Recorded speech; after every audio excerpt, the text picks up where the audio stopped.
Reniero, que tú estás haciendo? ¿Qué fue? Reniero está muriendo, coño. ¿Qué fue? Está bien, Reniero, tú estás fuerte, Reniero. Ya tú sabes cómo está. Reniero, yo te puse a WhatsApp ya. ¿Por qué tú vas de bagaisa? Ya, tú estás loco, moleque. Eu gosto de WhatsApp aí, já.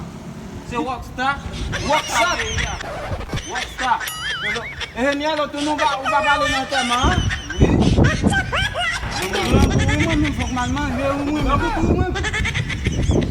Msama te souvin premier bagay pa manje madame WhatsApp pe ya. Le ou ka fe kanale, nós não vamos canale a fouiller. On a voulu me Reniero, on a ale men. Ka manje WhatsApp pe ya.